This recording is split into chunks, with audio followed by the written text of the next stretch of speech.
Welcome, everybody. My name's Joe Donahue. Today we have something a little bit different on the schedule. We've got an interview with a real race car driver. He races in IMCA 305 Race Savers out in Indiana, which is a traveling series that races these 305s at places like Bloomington, Terre Haute, and even Kokomo. He's been driving this car for a little over a year, but he's got a lot of experience elsewise, and I've come to be pretty good friends with him over the last year. So, without further ado, I'd like to introduce you to the driver out of Lafayette, Indiana, Nate Franklin. All right, and here he is. Nate, thank you for joining me today. How are you doing today? Good. How about you, Joe? I'm doing pretty good. It's a pleasure and an honor to have you here. Why don't you take a quick second and just kind of describe yourself, a little introduction for everybody on who is Nate Franklin? My name is Nate Franklin. I'm from Lafayette, Indiana, driver of the Franklin Vice Racing 305 Sprint Car. Uh, really love racing. Started racing when I was 4.5 years old. I'm in a racing family from my grandpa racing for 35 years and then my mom racing in the Purdue Grand Prix. So as you can see, that racing is in my blood, and I'm greatly passionate about the racing. Awesome. So when did you get your first start in a race car? When did you get that first opportunity to strap in? My first chance ever was in a quarter midget when I was 4.5 years old at the Kokomo quarter midget track. And so we were allowed to, I wasn't allowed to race until I was 5, and you had to do like rookie orientation stuff. But I went and tested when I was 4.5 years old. And then once I turned 5 that next summer, I was able to race and go have some fun. That's when it all began. Right on. And so from there, obviously you've trekked your way up, but talk a little bit about where you race and what you race now. So now I'm in the 305 sprint car division it's a wing sprint car. So it looks identical to the World of Outlaws you may see and be more familiar with. Just we have a smaller engine, which is the 305 engine compared to the 410s. But I also race a micro still at the Fort Wayne Rumble indoors, which you may have seen that I won the 2019 Fort Wayne Rumble, which is probably my biggest win of my career. So yeah, I have two race cars now from the micro and the sprint car. Awesome. And obviously, racing is a team effort. There's so many people involved to just get even one car out on a racetrack. So what partners do you have and who makes up the team that Franklin Vice Racing gets to go racing with this car? Well, I mean, obviously, it just starts with my family. Like I've mentioned, between my grandparents and my parents. I mean, my grandpa does every single day. He's out there working on the race car. It doesn't matter if it's not damaged or if it just needs cleaned. He's always out there trying to make it go faster. And if it wasn't for him, I wouldn't be in my position I am today. And I just can't thank him enough for just the long hours of him working out there. And with me being in college, I can't help him enough. But also from my family, just somewhat family friends, I would say, with my sponsors of Majestic Homes, Caddyshack Lawn Care, Canoe Apparel, Best Window and Door, Awards Unlimited, and Mary Lou Donuts. I mean, if none of those people existed, that I wouldn't be where I am today. Absolutely, and we'll go ahead and throw those links down in the description of this video, so those of you who may be interested can go check out those wonderful partners of Nate's as well. Nate, Yes. I know from your background you raced a 600 prior to jumping into the 305, a 300 micro sprint, and you've said to me before this is sort of your rookie season. Obviously, with COVID, things got shook up a little bit last year, but how did it transfer for you? How did you transition from driving a 600 micro sprint into the 305 you've started to get more used to recently? Well, I mean, originally I thought it was going to be a breeze. I was just going to jump right in the sprint car and I was going to kick everyone's butt just like how I was used to, in the 600 that I was finally winning and getting better each week. And I jumped in that sprint car and I spun out the first two races and I went home. I'm like, I don't know if I'm ready for this. Like I regretted, selling the 600. But I mean, just like anything from baseball to basketball, it just takes practice. So last year, like you mentioned with COVID, I was hoping to get a lot of racing in my rookie year, and I think I was only able to race 5 times maybe because our first race wasn't until June or July because of COVID wiped out the beginning of the year. But then we had some engine issues, so I never had an actual race night on all 8 cylinders. So we reclassified this year and said that it's a rookie year, and obviously we're doing a lot better each week. But this year, like I mentioned, it's rained every week. It seems like we have think we've rained out 6 or 7 times. So I can't catch a break when I want to go racing and either COVID hits or rain hits. But between the 600 to the 305, the big difference is just the weight. I mean, the sprint car is double the weight of the 600. So when you throw it in there sideways and you're hitting the gas, it's quite a bit different. And then this not only the car but the track changing from with the 600, you had 25 lap feature, but the cars aren't weighing as much, so they're not changing the dirt on the racetrack from heavy and have a lot of grip and tacky on the bottom to dry slick. Which, like last weekend at Circle City, we had the car set up for somewhat tacky track because that's what the heat race was, and we watched the feature and we thought it was gonna be tacky, but it just changes so fast with the sprint car. You got to be prepared and you're on your toes, and that's what kind of hurt me because the first 15 laps of the feature, I was perfect. I got up to third place, and then the track started slicking off, and which we didn't expect it to. So it was kind of an error on, the team and my fault for not catching that and expecting that. But also as a driver, you can't, make those excuses. You got to figure out a different line to run, and kind of bit me in the butt because I probably could have had top three car, and I let a guy get around me just because I wasn't prepared. I didn't expect that the track was going to do that. But I mean, like I've been saying, this is my rookie year. I'm just learning each week, and I think it's definitely showing. And the big thing is confidence in yourself. If you don't have confidence in yourself, you're not going to do very good.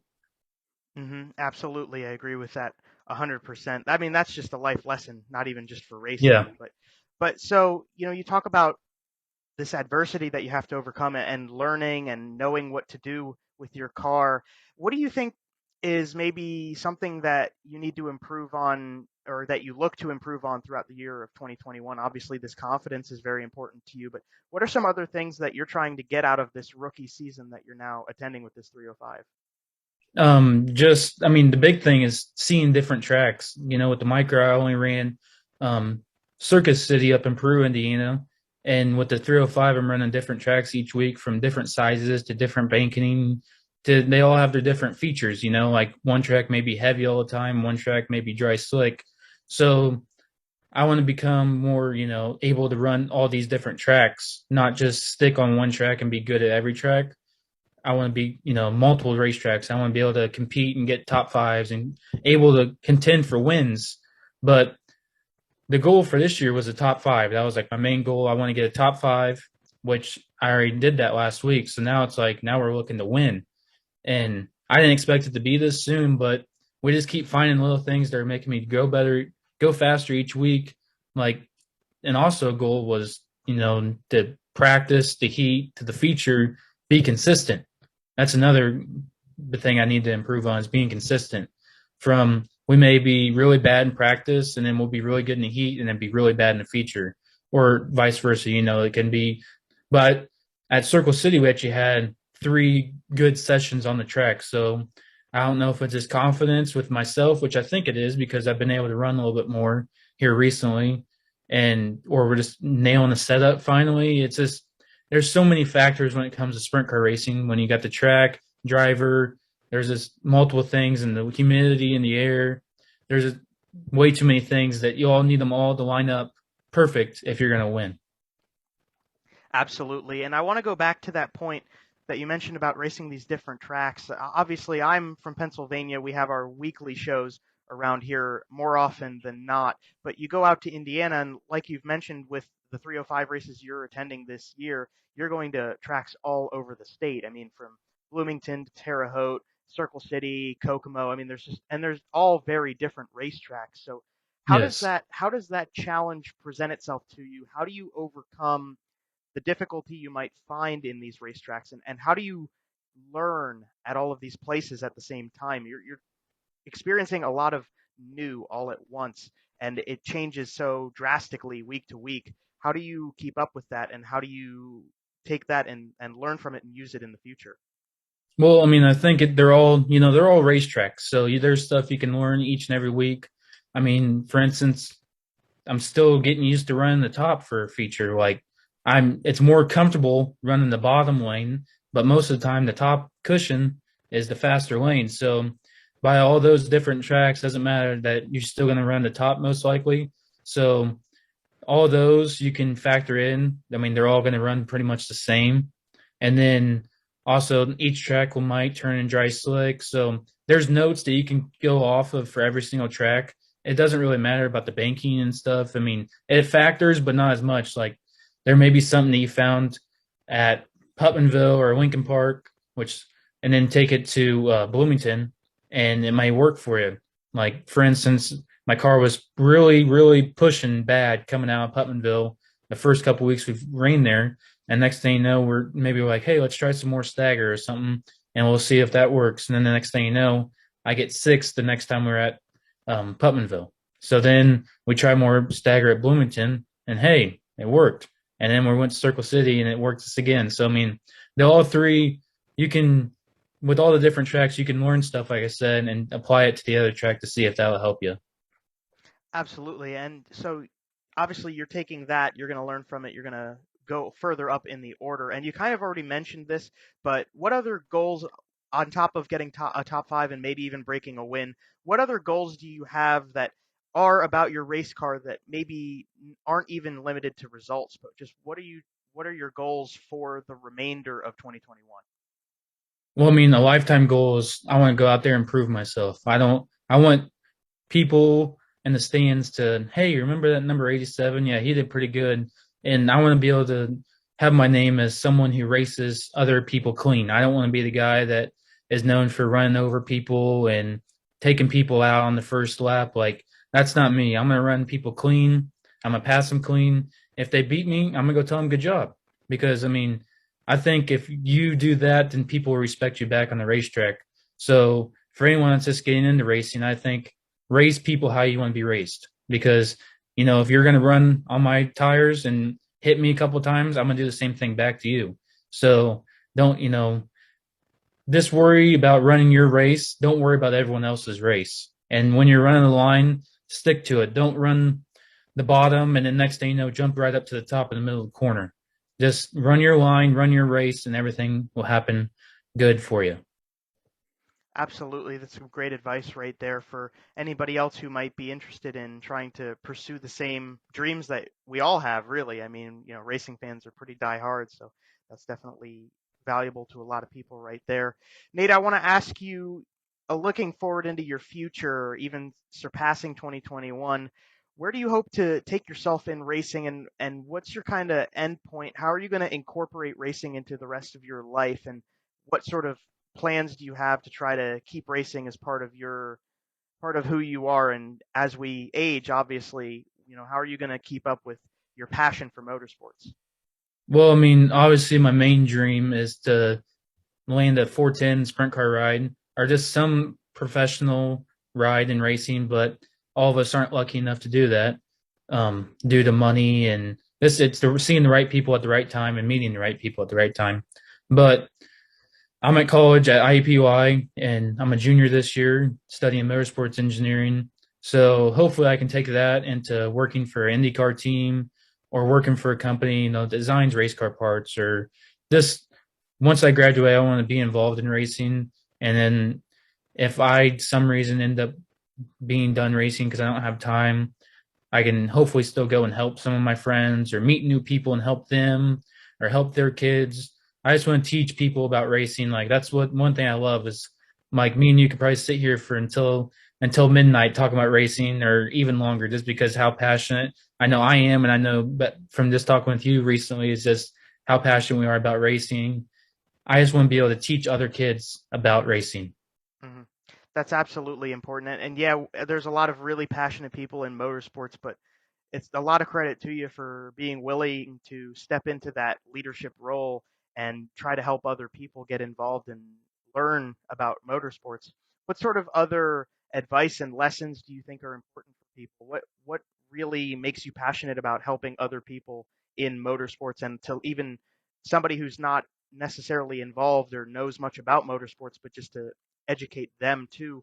What sort of lessons do you give to those kinds of people?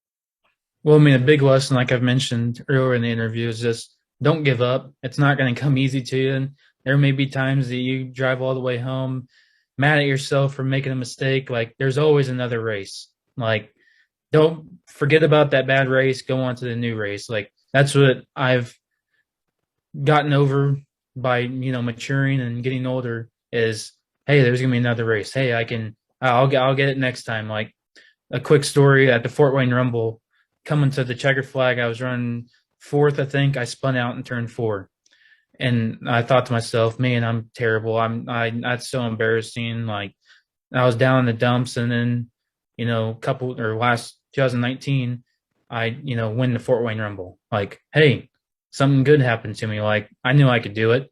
So it's just one of the things where if you heard you're gonna get knocked down, but you gotta just get right back up. That's when racing. But you can apply it to life. If, for instance, if someone's being mean to you or something, just get back up and just move on with it. Don't sit there and make it a big deal and all of that. And even, I mean, for instance, school, if you do bad on an exam, there's going to be another one. It's not going to be the only one in your life. Trust me. Me and you both know that there's going to be multiple more tests, but Yeah. the racing applies to your life easily. Absolutely. I agree with all of these statements, but it obviously is very important to be able to hear that out of a driver's mouth too. So I appreciate that. And thank you for your time. Really a great opportunity to introduce the world here to Nate Franklin and to get the Franklin Vice Racing number 87's driver out there to everybody else. Like I said, we're going to throw the links down in the description for all of the partners that Nate has on his 305 sprint car. But Nate, is there anybody else you want to thank and anything else you want to throw out there before we wrap things up here? I just want to thank you, man. I mean, this is awesome. I can't wait to do some more videos. I mean, I know I'm just a local race car driver. This is trying to do it for fun, but makes me feel a little professional when we do these interviews. Absolutely. Well, hey, if anybody out there has a subscription to Flow Racing or even Dirt Vision, there is the occasional instance where you get a, say, Yeah, yeah, All-Star race, right? The All-Star Circuit of Champions race from May, right around May 23rd or something like that. yeah. If you want to go back and check that replay out, the 305 sprints were there and Nate Franklin was racing. Pretty easy car to catch out on track in the Yeah, fluorescent I can't orange. can't miss it. Bright orange. Absolutely. But hey, thank you very much, Nate, for your time. Appreciate it. And we'll be looking forward to making a little more content with Nate in the near future once I get back out to Purdue and we get the opportunity to start going to some racetracks. So thank you again for your time, Nate. Really appreciate it. Thanks, Joe.